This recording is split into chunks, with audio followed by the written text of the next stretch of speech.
Good evening. Today is the 17th of September, and for all of you who have been enjoying the video of the Capri 50th birthday celebrations at the Brooklands Museum in Weybridge that I uploaded earlier this month, there's a special treat for you today. I'm currently visiting Mr James Coleman, otherwise known as Rubbish Mechanic, and he has temporary custody of this absolutely beautiful 1987 Ford Capri 280 Brooklands. Now, the production of the Ford Capri stopped in December 1986, but for whatever reason, Ford, they couldn't give these cars away towards the end. There are some that are registered even as late as a G plate, so this is registered sometime in sort of mid to late 1987, and the car is actually done quite a low mileage. It's around 85,000 miles. And Mr Coleman is doing some bits of work on the car, having had it in storage for the owner for some time. Now, because these cars are very they're very valuable, and the owner doesn't want to be identified, we've covered the plates up, and that's quite a common thing. You'll see a lot of YouTube videos using Fords of this period because they are very valuable cars. But this is absolutely beautiful. I can't get over this, you know, the sense of being in the presence of a car like this in kind of a modern street scene. Everything's very tactile. The feel of the paint almost is something you don't feel often with modern cars. The way the door handles operate and things like that, it's just extraordinary experience. Just everything feels so different.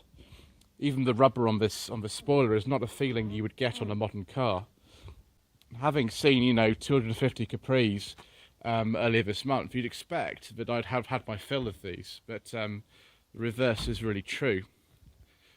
And having seen this actually in person and sat inside it and everything, I just wanted to actually take you on a tour of this very, very lovely car, and I'm sure a lot of you Capri fans out there will appreciate it too.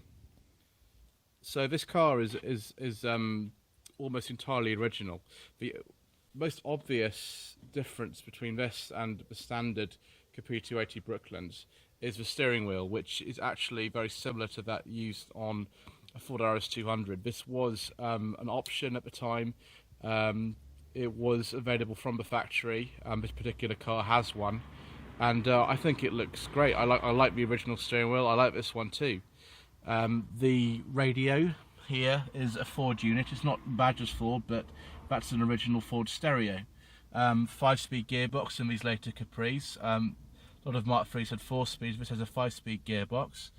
Very clear instruments, including a voltmeter and an oil pressure gauge, because this was very much a sports car. Very nice Recaro leather seats.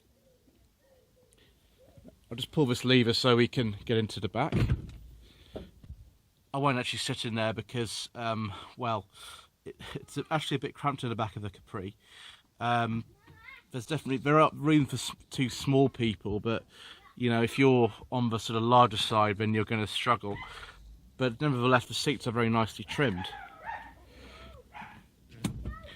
All Capris, apart from the Tickford Capri, had manual windows, and this is no exception. It's just got normal window winders in it.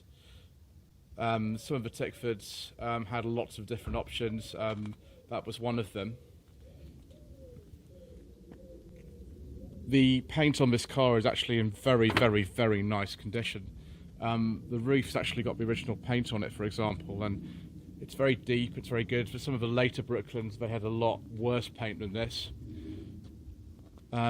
So this is it's quite early on in production of Brooklands. They made just over 1,000 of them, but it is nevertheless a very, very late Capri. Ford were only by this stage making Capris for the British market. They'd stopped making them for other markets in about 1984 or 5 because of the Ford Escort RS Turbo. Let's take a look inside the boot.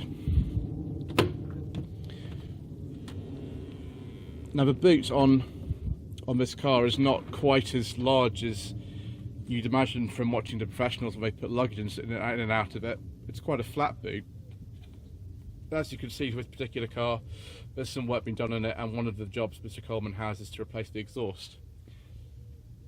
This is a sort of stainless steel system. I don't know which way is going on here, but this is what it looks like if you want to see what an exhaust looks like underneath. And the spare wheel is down there, but I'm not going to lift the carpet because I can't quite bother to do that. And the boot light is working.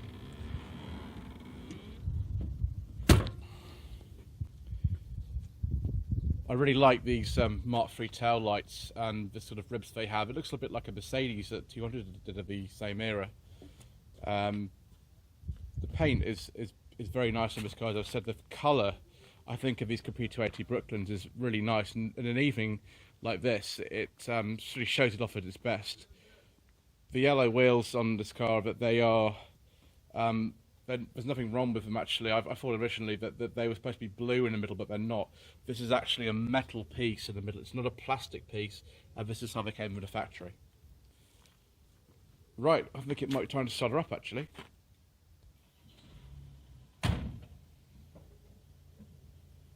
Ready? Yep. So Mr Coleman just started her up for me.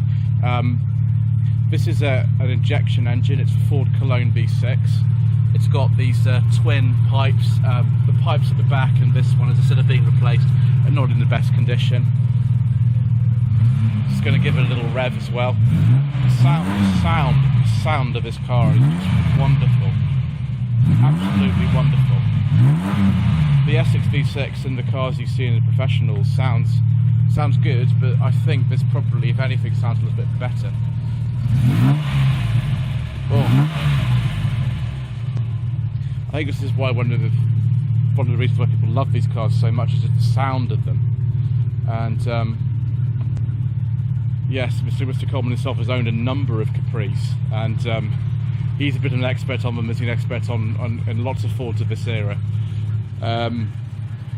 Yes, when this goes up and down a road, a car like this, you do notice it. Right, let's take a look.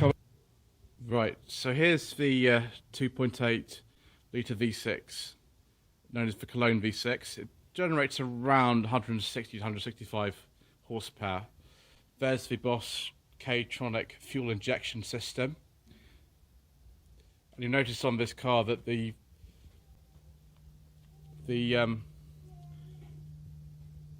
fuse box is absolutely tiny. There's just not a lot of electronics in this.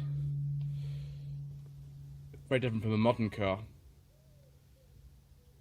So it's, you know, reasonable access to work on it. As in a lot of Capris, as I say, there's a lot of room in here. You could put a V12 Jaguar engine in here if you really want to do that.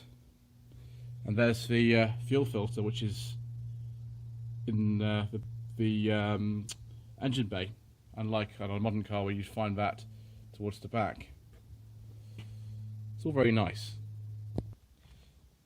Getting in and out of this car is not the most elegant process unless you're Lewis Collins and you're very athletic, which I am not really. Glove box is right over here, and it's quite difficult to get to from the driver's side, but there it is. It's not actually that bad in terms of the size, it's just getting to it's a bit tricky. We've only got 2 vents in here as well. Switchgear is quite interesting. These are the controls for the rear wiper. This is the rear heated window and this is the fog light. Now the symbols don't really look anything like they would on a more modern car. Just one of the things that's charming about this particular one. And the hazard light switch is actually there. That hazard light switch there. The knob to the left of that is a control for the stereo fader. It's all just very, very charming and very 70s. It's not really a car of the 80s or any of this at all. It was designed originally in the 60s, and this is a very late one, but it definitely feels that sort of professionals era. It's not something that feels the sort of cat's eyes era at all. Right, let's get out of here. Oh gosh. close that gently as well. There we go. Wonderful. So I hope you found the video to be informative. Please don't forget to subscribe to the channel. Don't forget to leave a comment below and like this video. My website is www.lloydvehicleconsulting.co.uk. If you reach Mr Source of car food, it doesn't have to be anything like this, or I suppose it could be. The Capris are very much something I like, so I could be very happy to source a Capri for you. Then please do get in touch using the contact tab on the front page of my website. I've also got a Facebook page, it's facebook.com/Lloyd Vehicle Consulting. Thank you very much indeed again for watching, and thank you to Mr Coleman for, there he is in the background, for allowing me to see this car. I must say we did check with the owner before we filmed, and he said it was all okay for us to film, so we're not doing anything untoward. Thank you.